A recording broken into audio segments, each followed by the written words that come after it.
बहुत इंटरेस्टिंग बात। यूरोप में जो प्लेटो है ना, उसकी रिपब्लिक पुस्तक में बार बार वो ये कहता है कि जो स्त्री होती है ना, स्त्री, उसमें आत्मा नहीं होती। जरा ध्यान से सुनना आप इसको। स्त्री में आत्मा नहीं होती, पुरुष में ही आत्मा होती। तो स्त्री क्या है?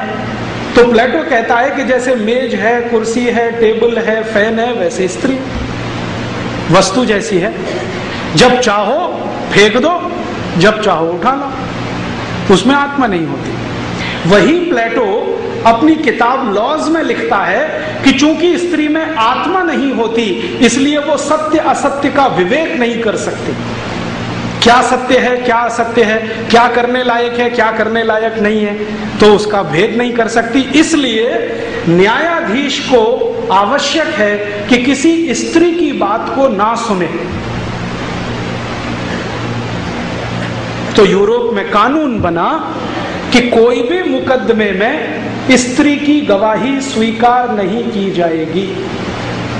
ये कानून बना यूरोप में, और ये कानून 1950 तक लागू रहा। आज से मात्र 60 साल पहले तक या 55 साल पहले तक ये पूरे यूरोप में, France, Germany, Sweden, Switzerland, Denmark, Norway, Belgium, सब देशों में ये कानून कि स्त्री की गवाही अदालत में स्वीकार नहीं होगी। 1950 में आके इस पे बवाल हुआ, क्योंकि वो कहते हैं ना स्त्री में आत्मा नहीं है। तो स्त्री में आत्मा नहीं है तो फिर यहां से बहुत कुछ शुरू हो जाता है। तो स्त्री संपत्ति की अधिकारी नहीं है, स्त्री फैसले लेने की अधिकारी नहीं है, स्त्री घर में वस्तु के जैसी है, सजावट के लिए रखो, जब खराब लगे तो बदल दो। माने खरीद बेच की वस्तु है, बदलने की वस्तु है। और 1950 तक तो यूरोप की बैंकों में महिलाओं को बैंक अकाउंट खोलने का अधिकार नहीं था। 1950 तक ये जो बैंक ऑफ अमेरिका है ना, ANZ, ग्रिंडलेज, स्टैंडर्ड चार्टर्ड, इन सभी बैंकों में अप टू 1950s कोई महिला का अकाउंट नहीं था, सब पुरुष के अकाउंट। महिला अकाउंट खोल नहीं सकती, ऑपरेट नहीं कर सकती। क्यों? उसको आत्मा नहीं है, तो समझ नहीं है, तो बुद्धि नहीं है, तो सत्य असत्य का विवेक नहीं है। ये उनकी मान्यता। तो न्याय व्यवस्था में, कानून व्यवस्था में, शिक्षा व्यवस्था में, पारिवारिक व्यवस्था में स्त्री हमेशा वहां नीचे नीचे और नीचे रही। और स्त्रियों पर इतने अत्याचार हुए हैं जिसकी आप सुने कहानी तो आपकी आंखों से खून के आंसू निकल आए। इंग्लैंड में 2500 साल स्त्रियों के लिए एक परंपरा बनी है। वो परंपरा क्या है कि अगर किसी स्त्री को पुरुष ने छोड़ दिया तो वो किसी काम की नहीं है। अब उसको क्या करो, लाठियों से पीट के या तो मार डालो या उसका मर्डर करो, नहीं तो वो विच हो जाएगी। विच समझते हैं? डायन, WITCH, विच माने डायन। नहीं तो वो डायन बनेगी और समाज को खराब करेगी।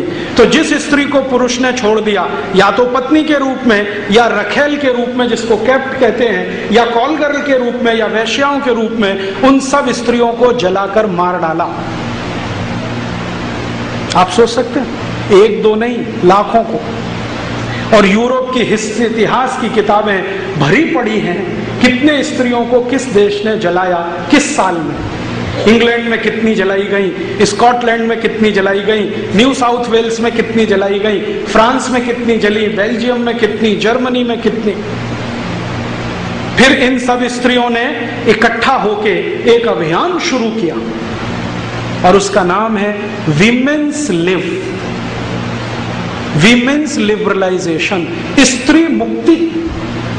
फ्रांस में एक बहुत बड़ी लेखिका हुई, उसका नाम था सिमोन द बोवार। बहुत बड़ी लेखिका है, फिलोसोफर है। फ्रांस का एक बहुत बड़ा फिलोसोफर था जियां पाल सार्त्र, जो रूसों के समकक्ष माना जाता है। तो जियां पाल सार्त्र की शिष्या थी सिमोन द बोवार। उसने एक अभियान शुरू किया फ्रांस से, जो धीरे धीरे सब यूरोप के देशों में फैला कि स्त्रियों को अधिकार दो, बैंक अकाउंट खोलने का अधिकार दो, संपत्ति का अधिकार दो। आपको सुनकर आश्चर्य होगा कि जो देश अपनों को पार्लियामेंट्री डेमोक्रेसी का जनक कहते हैं ना, उन देशों में 1400 साल स्त्रियों को वोट देने का अधिकार नहीं था, क्योंकि उसमें आत्मा नहीं है, वो सत्य असत्य को समझती नहीं। 1400 साल वोट नहीं देने दिया उनको। तो सिमोन द बोयार ने कहा कि इनको वोट देने का अधिकार मिलना चाहिए, संपत्ति का अधिकार मिलना चाहिए, इनको बराबरी मिलनी चाहिए, पुरुष के बराबर इनको माना जाना चाहिए। और ये आंदोलन वर्षों वर्षों चला, जिसमें काफी स्त्रियां मारी गई, उनको पीटा गया, अत्याचार हुए। अंत में जाकर थोड़ा सफल हुआ जब कुछ देशों ने स्त्रियों को वोट अधिकार दिया, कुछ देशों ने बैंक अकाउंट खोलने का अधिकार दिया, कुछ देशों ने उनको आगे आगे पुरुष के बराबर माना। अदालत ने उनको स्वीकार किया कि हाँ, ये भी गवाही दे सकती है, वरना तो। और थोड़े दिन तक कुछ देशों में पता है क्या चला, अदालतें क्या करती थी, एक पुरुष की गवाही 3 स्त्री के बराबर। हाँ, एक पुरुष की गवाही 3 स्त्री के बराबर।